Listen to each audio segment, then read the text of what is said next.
So Mark Wells has this idea that your anger, well, specific kind of burning defensive anger, is actually a lie, you know?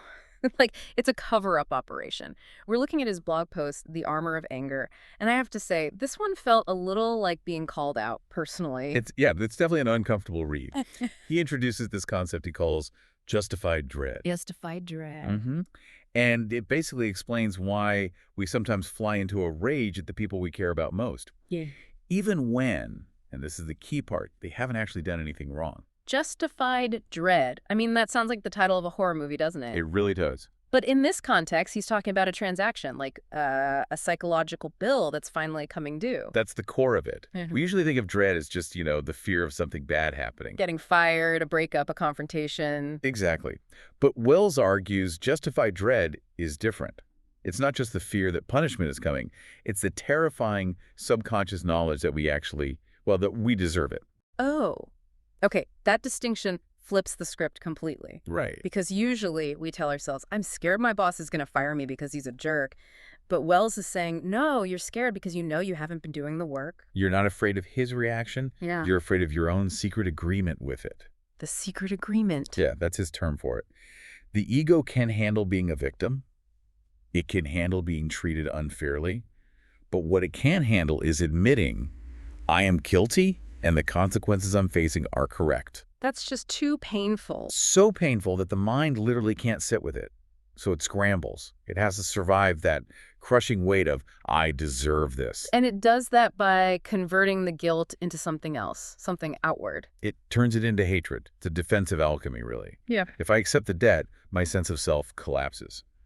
So I have to reject the debt. And to reject the debt, you have to build a fortress against the person coming to collect it. It reminds me of, avoiding a debt collector. If I know I owe the money, I don't just ignore the calls. I start telling myself the debt collector is a scam artist, a villain. You have to make them the bad guy. So I don't have to feel like a deadbeat. That is the perfect analogy for what Wells calls hating the messenger. We villainize the person delivering the consequence to invalidate the consequence itself. So if your partner is nagging or controlling, you don't have to look at why you're being emotionally distant. You don't. Their questions become the problem, not your actions. And that's where this gets really visceral, right? It's that moment you snap at your spouse for just asking, how was your day? Yeah. You're not mad at the question. You're mad because you spent the last 3 hours scrolling on your phone instead of applying for jobs, and their question forces you to see that. The question is a mirror. That's the key insight in the whole piece. He writes, we don't hate them because they are wrong. We hate them because they hold the mirror that shows us we aren't right. We're not fighting the person, we're fighting the reflection. Yes. But the energy that must take, maintaining that delusion sounds exhausting. You're constantly rewriting reality to keep yourself as the victim. It's a full-time job.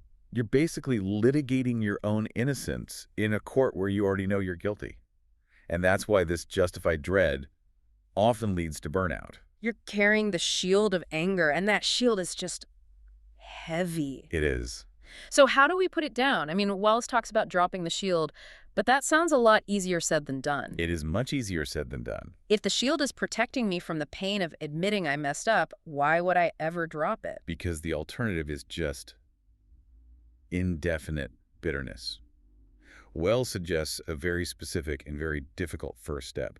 You have to face the scary part and just articulate the transaction to yourself. You mean actually say the words? Say the words, I am afraid of this consequence and I understand why it is happening. So you're taking the weapon away from the other person. You're saying, you can't hurt me with the truth because I've already admitted it to myself. It just neutralizes the dread.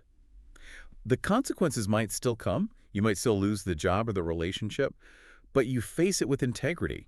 You stop being a victim of a narrative you invented. You trade safety for freedom. It's like the difference between running from a monster and turning around to realize the monster is just your own shadow. And that's when the anger just evaporates. Yeah. It has no job left to do. This is one of those concepts that makes you rethink every argument you've had in the last month. Send everyone off. I think we should pose a challenge based on this. It's a question to ask yourself the next time you feel that white-hot defensive rage bubble up. Exactly. Look at the person you're angry at and really ask yourself, are you fighting a villain?